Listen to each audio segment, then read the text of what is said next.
जय श्री कृष्ण, जय श्री राम। जेठ कृष्ण अपरा एकादशी की कथा। युधिष्ठिर बोले, हे जनार्दन, जेठ मास के कृष्ण पक्ष की एकादशी का क्या नाम है? मैं उसका महात्म्य सुनना चाहती हूँ। श्री कृष्ण बोले, हे राजन, तुमने संसार के लिए, हित के लिए बहुत ही सुंदर प्रश्न किया। इस एकादशी का नाम अपरा एकादशी है।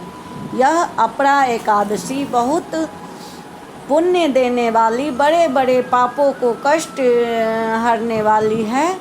जो अपरा एकादशी का व्रत करते हैं वे संसार में प्रसिद्ध हो जाते हैं, पर स्त्री गमन आदि सब पाप अपरा के व्रत करने से नष्ट हो जाते हैं। झूठी गवाही देने वाले, झूठी प्रशंसा करने वाले, कम तोलने वाले, मिथ्या वेद पाठी, कपटी, वैद्य, ये सब नरकगामी होते हैं। परंतु हे राजन, अपरा एकादशी के सेवन करने से ये पाप छूट जाते हैं। जो क्षत्रिय युद्ध से भाग जाता है वह घोर नरक में पड़ता है। हे राजन, मैं अपरा की महिमा कहता हूँ, उसे सुनो। कार्तिक की पूर्णिमा को तीनों पुष्कर में स्नान करने से, काशी में शिवरात्रि का व्रत करने से जो फल मिलता है, वह गया में पिंडदान करने से, सिंह राशि के बृहस्पति गोमती नदी में स्नान करने से, कुंभ में केदारनाथ के दर्शन करने से, और बद्रिका आश्रम की यात्रा और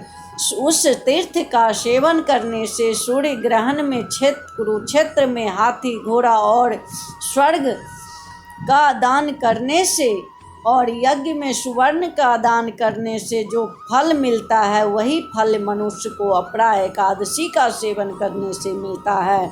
अर्ध प्रसूता गौ, सुवर्ण और पृथ्वी दान करने से जो फल मिलता है, वही फल अपरा एकादशी का व्रत करने से मिलता है।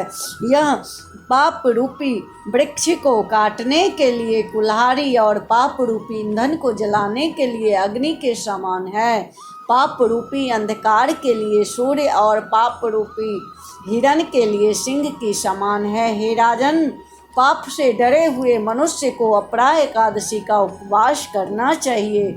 जो एकादशी का व्रत नहीं करते हैं वे मनुष्य जल में बबूले के समान और जानवरों में भूनेंगे के समान, वे मरने के लिए ही संसार में जन्म लेते हैं। अपरा एकादशी का व्रत और 52 देव जी की पूजा करके मनुष्य सब पाप से छूटकर विष्णु लोक को जाते हैं। हे राजन, संसार के हित के लिए यह महात्म्य मैंने तुमसे कहा। इसके पढ़ने से, सुनने से सब पाप छूट जाता है। बोलिए जय श्री कृष्ण, जय श्री राम।